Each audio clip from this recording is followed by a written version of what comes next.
So let's start today by talking about Elizabeth Warren, Senator Elizabeth Warren. A couple years ago, she was on The Late Show with Stephen Colbert. We will not be looking at this clip because I'm a little worried about getting in trouble with copyrights, but here it is, defending the existence of the U.S. Senate. In this segment, Elizabeth Warren discusses getting rid of the filibuster and how confident she is that the will of the people, that the majority of Americans are on her side of the issues. And if, her proposals come up, then Congress should vote on it. Put it up to a vote.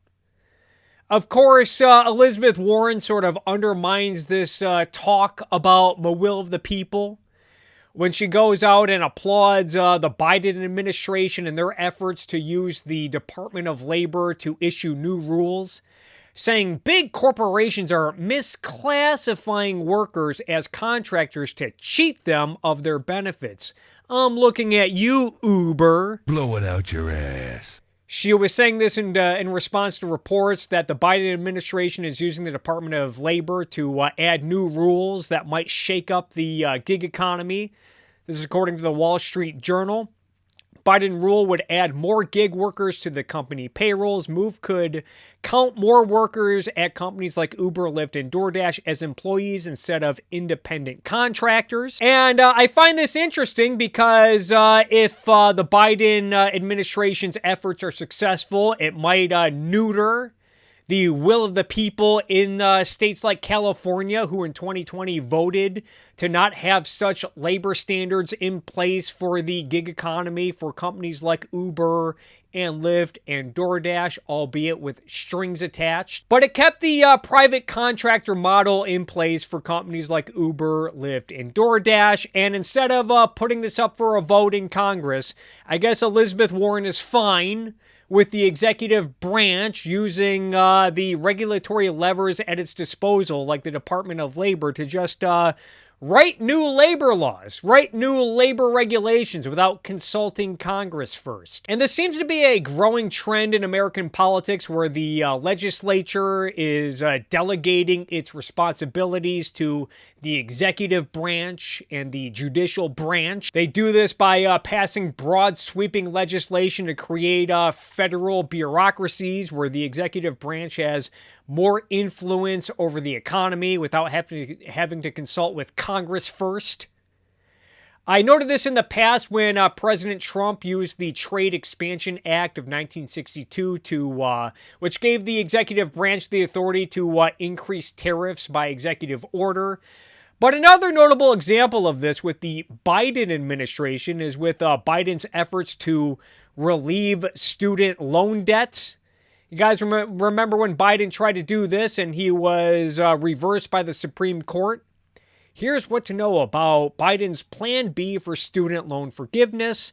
This was put up on CNBC, and it talks about how after the Supreme Court ultimately blocked Biden's policy that would have canceled up to $20,000 in student debt for tens of millions of people in June, the president immediately announced that he would attempt to deliver relief in another way. So yeah, I guess Biden is just going to troubleshoot the Constitution. I'm starting to wonder if this was a stroke of political genius on Biden's part, not to give him too much credit, but I'm starting to wonder if he thought that he would use something like the HEROES Act of 2003 to relieve student loan debts, and then let conservative activists get their rocks off by challenging it, by filing lawsuits, taking it to the Supreme Court. And if the Supreme Court told Biden to get bent, which they did, then Biden can just try other means at his disposal after the dust is clear, after conservative activists spend a lot of money and effort. I imagine these challenges are not exactly cheap. But maybe I'm giving President Biden too much credit. Either way, I guess the executive branch now has the authority to just offer kickbacks to millions of Americans with the stroke of a pen during an election year.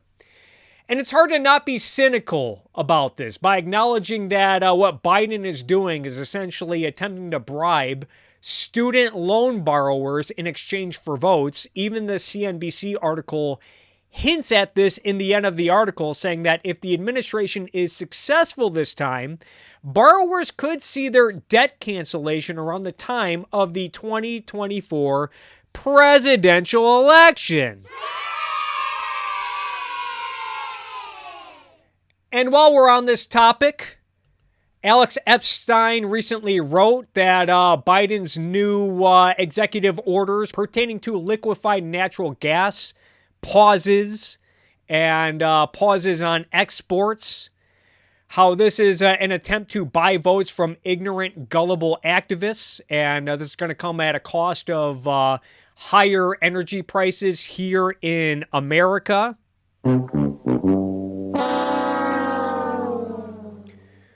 And yeah, this is an issue where Biden and the Democrats are in a bit of a pinch. They're in a bit of a pickle because they do rely heavily on support from activist groups like environmentalist activist groups, as we can see here, like the Sierra Club. Democrats want to make it look like, they want to give off the perception that they are taking on big oil and doing something about climate change.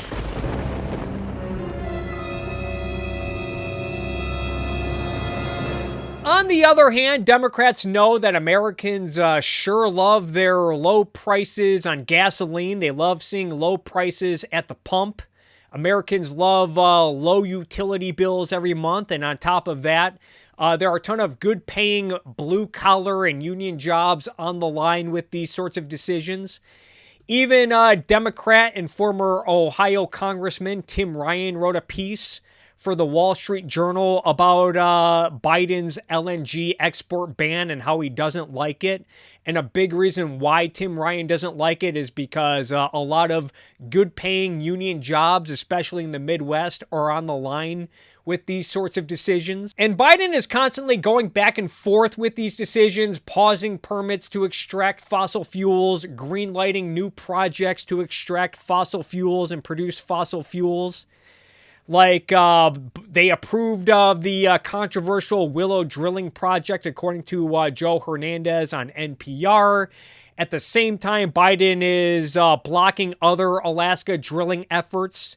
According to Politico from Ben Lefebvre from September of last year, Biden blocked oil drilling on 10 million acres in Alaska, including reversing leases that the former president sold. And a reason why the executive branch maintains this broad authority, aside from having, again, a variety of different regulatory agencies at his disposal.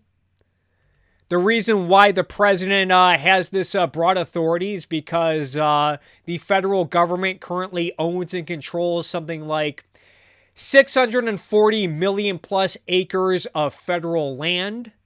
And for the love of God, if I have to hear from all these crybabies bitching and moaning about my national parks, but the national parks are national treasures. Blow it out your ass. A tiny portion of the federal lands is national parks, and from what I can tell, much of that tiny portion is in Alaska anyway. Not sure how many Americans are bothering to travel to Alaska for their field trips. Not that your desire to camp in the woods and take pictures of beavers and owls fucking each other justifies bureaucrats in Washington controlling roughly 28% of the land in America, which in turn allows the president to offer favors to pressure groups depending on what the weather is and what the price at the pump is. I think it's time to privatize the federal lands. And if you guys love your beloved national parks so much, then guess what?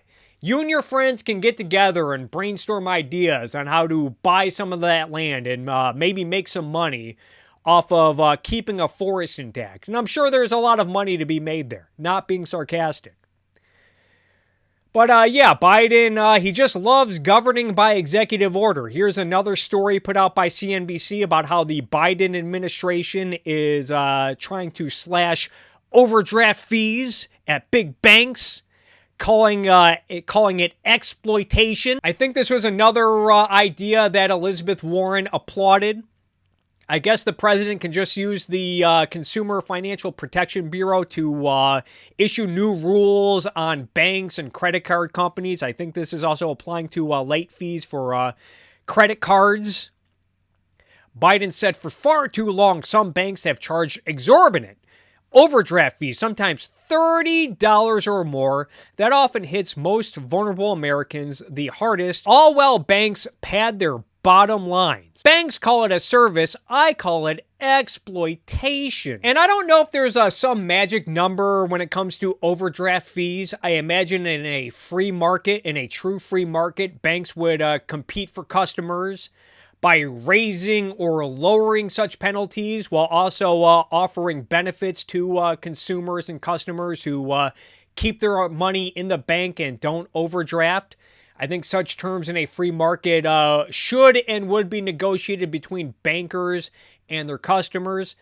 Either way, I guess somehow discouraging consumers from overdrafting and penalizing those who overdraft, I guess that's exploitation, but people bouncing checks and taking out money that they don't have at the cost of the bank and ultimately other depositors, somehow that's not exploitation. That's the most ridiculous thing I've ever heard, dude. Either way, it looks like this executive order might have some undesirable consequences. This is according to Medora Lee at USA Today, where it reports an $8 credit card late fee cap sounds good now, but it may hurt you later. Article asks, how could the cap hurt consumers? Bank will eventually hike other fees to regain lost revenue. Balance transfer fees have been rising, and this could very well accelerate that growth. Even those who use nonprofit credit unions instead of large for-profit banks would suffer because credit unions will not be able to afford to manage risks associated with their credit card programs, said Jim Nussle, President and Chief Executive of nonprofit advocate group America's Credit Union. That will result in either increased costs for all cardholders or eliminating credit card programs for those with lower credit scores or thin credit profiles, tightening credit availability, he said.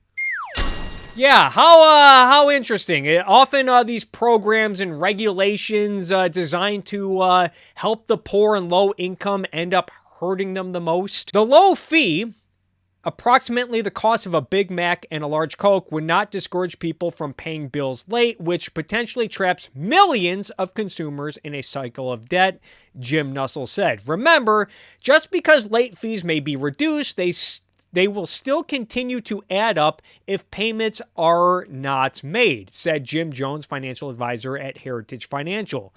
And any late credit card payments will still negatively impact your credit. A damaged credit score can cost you more in the long run.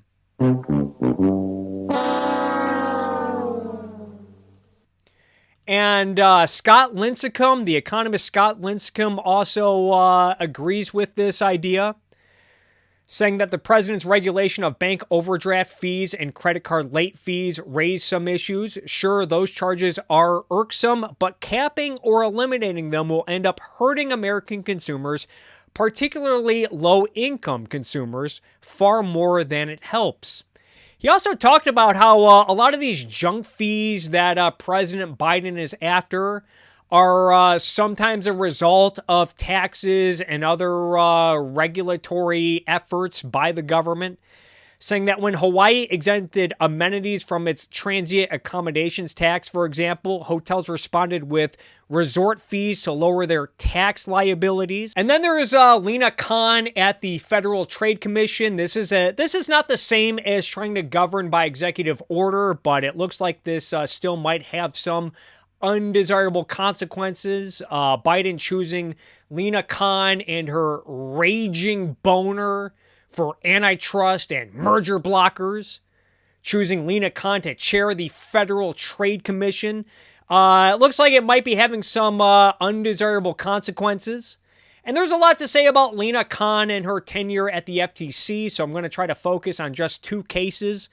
One of which is this merger blocker, which I guess was done at the behest of Elizabeth Warren. Elizabeth Warren was lobbying to block Amazon's efforts to buy iRobot because I guess when it comes to the robot vacuum cleaner market, which I'm guessing has existed for, maybe a decade? I guess there's some sort of divine right to competition in an industry that has existed for maybe 10 years. This is a piece put up by the Wall Street Journal editorial board. Elizabeth Warren's iRobot gift to China. Antitrust regulators kill the iRobot Amazon tie and job losses ensue. Oops! This piece talks about how Elizabeth Warren and Lena Khan have won a Pyrrhic victory. iRobot said Monday that it is cutting about 31% of its workforce and research and development spending by offshoring of non-core engineering functions to lower-cost regions. iRobot said it will also pause all work related to non-floor care innovations. It is hard to see who benefits from the deal's collapse besides Beijing. Yeah, no big deal. Communist China is only an adversary to the United States, which aims to dominate robotics and mass-produce humanoid robots by 2025. The iRobot rivals progressives are worried about Chinese firms. As Amazon General Counsel David Zabolski noted in a statement, mergers and acquisitions like this help companies like iRobot better compete in the global marketplace. And I think there is a lot of truth to that. This was an aspect of Standard Oil and John D. Rockefeller, which we're often not told about. Standard Oil and their big, scary monopoly.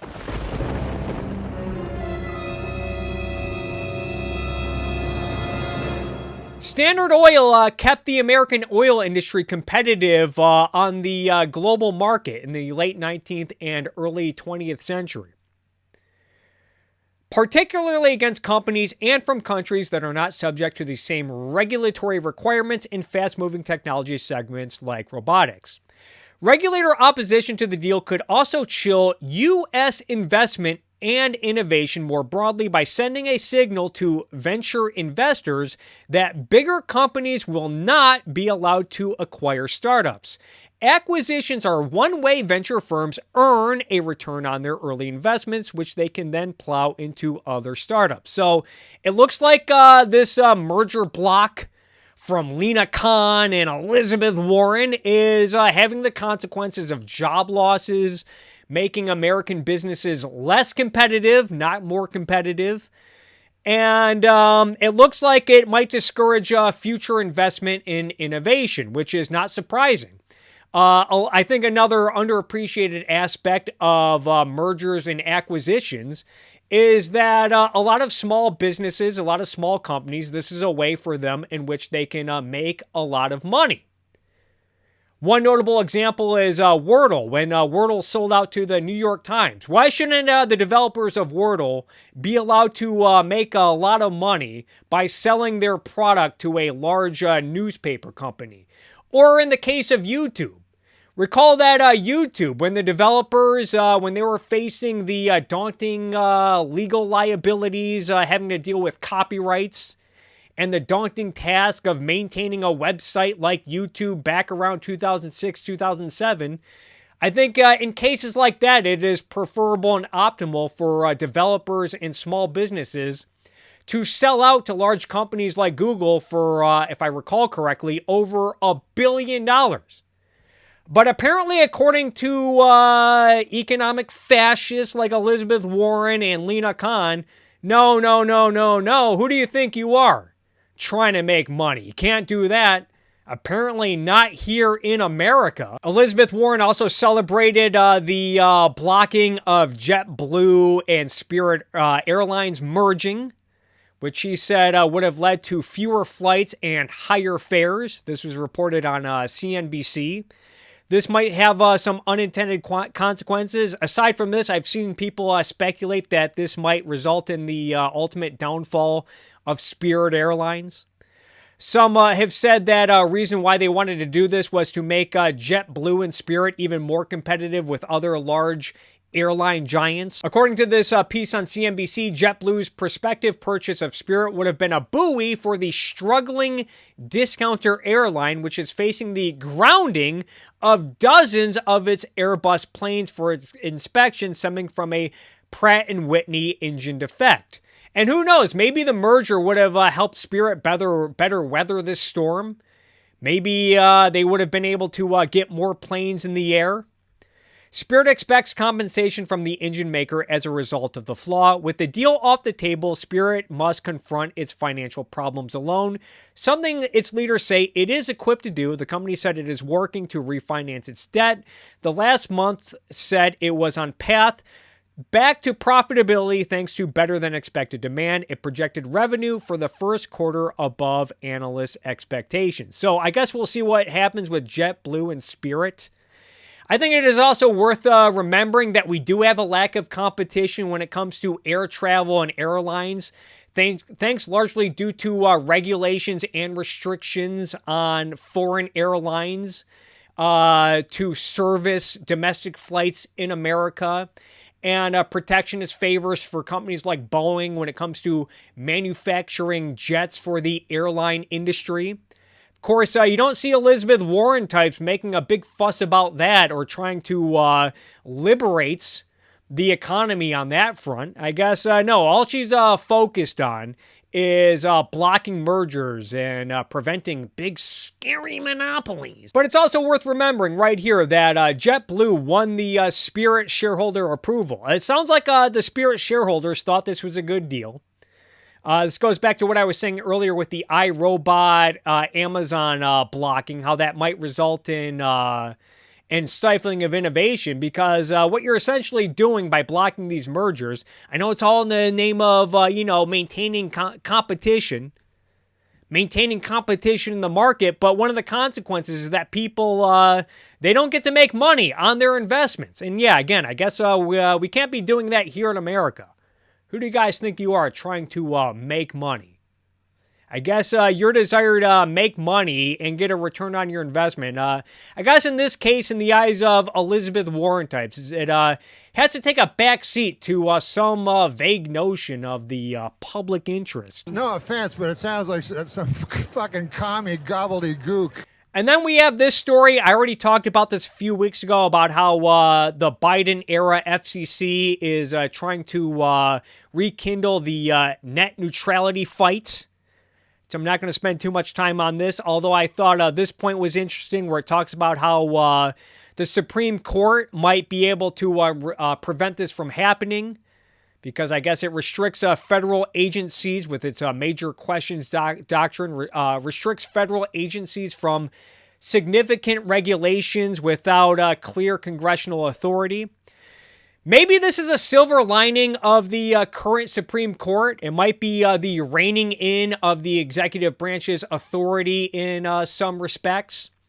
And I know that Congress, they don't always pass good legislation. This is all about talking about how Congress has deferred, has delegated their authority and responsibility increasingly to the executive branch. In fact, this is their fault in the first place. They wrote the laws that gave the executive branch a lot of this authority that it probably should not have.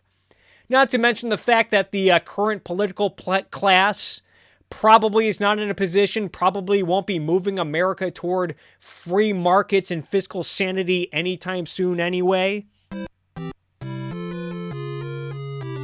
I know some people might be wondering what I'm talking about. Hey, Biden, he has passed some legislation with Congress.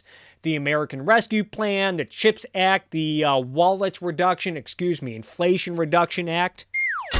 So it's not like Biden is governing entirely by executive order, which makes me wonder, well, if he's so effective at passing legislation, then why not try to get some of these regulations done with the consultative Congress? Anyway, I just thought this was all worth highlighting, showing how much power influence the executive branch has over the economy, and I'm probably just scratching the surface here.